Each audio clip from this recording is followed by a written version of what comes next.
Doctor लिखा ना कि इसको जो है ना अल्ट्रासाउंड करवा के देखिए क्यों दिक्कत हो रहा, क्या तो बोला कि इसको ब्रेस्ट कैंसर है। नमस्कार, मैं हूं अभिषेक और आप देख रहे हैं रोस्टक न्यूज। दोस्तों, अभी हम मौजूद हैं बिहार के पटना में और पटना में अंकुश मैथमेटिक्स में यहाँ पे मौजूद है और मेरे साथ एक इनकम टैक्स इंस्पेक्टर में इनका सिलेक्शन हुआ है। चलिए इनसे रणनीति जानेंगे, सबसे पहले इनके बारे में जानेंगे। सबसे पहले आपका मेरे चैनल पे स्वागत। जी, मेरा नाम राजेश कुमार है, मैं लखीसराय के रहने वाला हूँ। मेरा इनकम टैक्स इंस्पेक्टर में चयनित हुआ है, जो डिप्टी अभी पटना बेली रोड में। आप पटना से प्रिपेयर करते थे या फिर ऑनलाइन क्लास वगैरह लेते थे?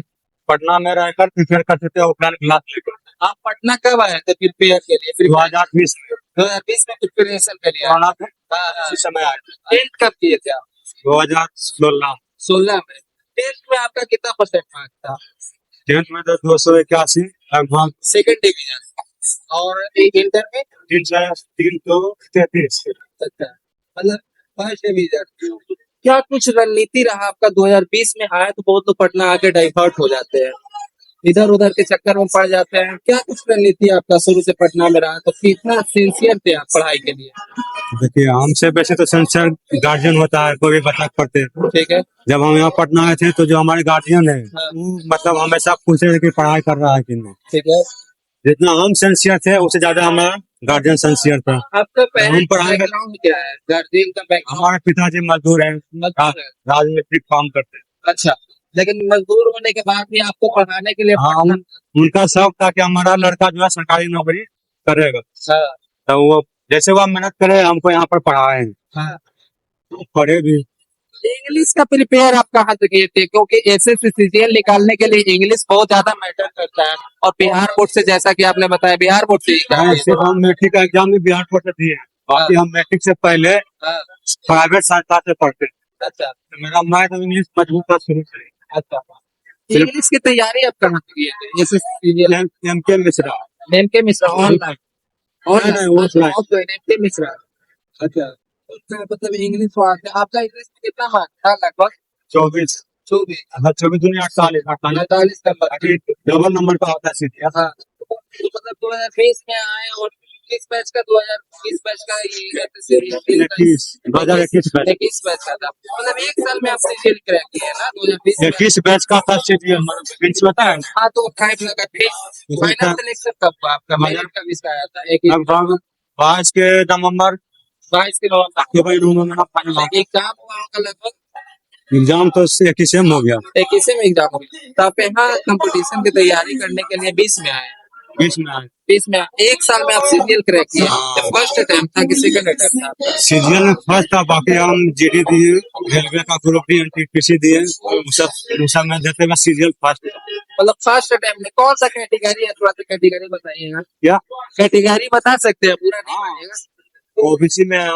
ओबीसी में और फर्स्ट अटेम्प्ट में सीजीएल की क्रैक किया। क्या कुछ कहना चाहिएगा जो स्टूडेंट तैयारी करना चाहते हैं, यहाँ पटना आते हैं, कॉम्पिटिटिव तैयारी? बहुत लोग यहाँ पे आते हैं, भीड़ देखते ही होंगे पटना में स्टूडेंट का, लेकिन बहुत लोग डाइवर्ट होते हैं। उसके लिए क्या कहना चाहिएगा? कहते बहुत पेरेंट्स मेहनत करके लेकिन रुपया कमा के यहाँ पे भेजते हैं बच्चों को पढ़ाने के लिए। विद्यार्थी को सोचना चाहिए कि हम जब पढ़ने के लिए पटना आए तो हम पढ़ेंगे, ऐसे मौज करने के लिए बहुत समय पढ़ा है। जिसके देखिए सबसे बड़ा होता है कि गार्जियन का हाथ आपको पढ़ाना चाहिए। गार्जियन आजकल बच्चों पर ध्यान नहीं देता। अभी अगर जो आप मोबाइल मांगे तो गार्जियन मोबाइल में तैयार हो जाएगा। अगर आप एक हमको ही कोचिंग में पढ़ना है तो गार्जियन बिना पूछे मत से कोचिंग का पैसा दे देगा। गार्जियन को चाहिए कि कोचिंग में पैसा दे रहा है या नहीं दे रहा है तो खुद से आना चाहिए, खुद से मास्टर से मिलकर पैसा दे या जो भी हो एडमिशन करवाना चाहिए, ताकि बच्चा को प्रेशर रहे कि नहीं हमारे ऊपर कोई है जो आप नहीं पढ़ेंगे तो हमें कोई कुछ कह सकता।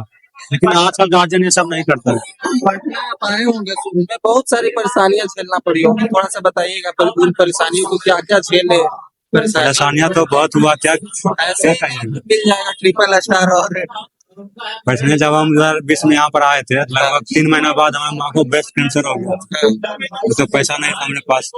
पापा किस्त उठाकर कोचिंग का फीस भरे थे। आप जानते हैं बिहार में किस्त उठता है महीना भर, और ब्रेस्ट कैंसर पता नहीं चला था। लेकिन जब डॉक्टर लिखा ना कि इसको जो है ना अल्ट्रासाउंड करवा के देखिए क्यों दिक्कत हो रहा, किया तो बोला कि इसको ब्लड कैंसर है, लेकिन अभी पहला ही स्टेज में, मतलब अभी स्टार्टिंग ही हुआ।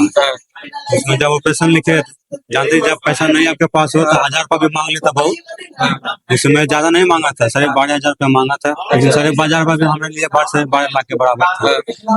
लेकिन सब ऊपर वाला कृपा कि ना हमें पढ़ाई में कोई कमी होने दिया पापा हमारे, न माँ के ऑपरेशन में कोई कमी हुई, दोनों काम समय पर। सेल्फ स्टडी आपका कितना रहता था? लगभग कंटिन्यू पढ़ते ही अगर टोटल विषय कीजिएगा तो लगभग हम 5-6 घंटा सेल्फ स्टडी करते थे। 6 घंटा सेल्फ स्टडी करते थे करते थे। और रेगुलर क्लास वगैरह? क्लास 4 घंटा क्लास होता अरे है, लगभग 10 घंटा आप टाइम दे देते 10 से 12 घंटा रेगुलर। और जब एग्जाम नजदीक आया ने, लगभग जब 1 महीना बचा था, हम 15-16 घंटा तक पढ़े। 15-16 घंटा तक पढ़े, तब आज ये मुकाम हम हासिल। मुकाम बहुत लंबा कहानी क्या अभी और कुछ चाहिए कि सिर्फ इनकम टैक्स इंस्पेक्टर बन के रहिएगा कि आगे और तैयारी कुछ तो कर रहे हैं बीपीएससी का, लेकिन अभी थोड़ा घर में से 2 बहन है हमारी छोटी, वो भी बड़ी हो गई है, तो जानने का बिहार में होता है कि थोड़ा शादी जल्दीबाजी करने में होता है। हमें कि थोड़ा जॉब में आ गए हैं तो स्थिति ठीक है, घर का फाइनेंस ठीक हो गया है, तो अभी लेकिन फिर भी अभी कुछ सोचे नहीं, लेकिन इस बार बीपीएससी का एग्जाम बीपीएससी का हम तैयारी कर रहे हैं। तो दोस्तों जैसा कि आपने देखा कि यहाँ पे इंस्पेक्टर साहब राजेश कुमार जी अपनी रणनीति बताएं कैसे आखिर एक मुकाम तक हासिल कर सकते हैं और आप भी अपने कंधे पे स्टार लगा सकते हैं। बाकी अपनी राय कमेंट में रख सकते हैं।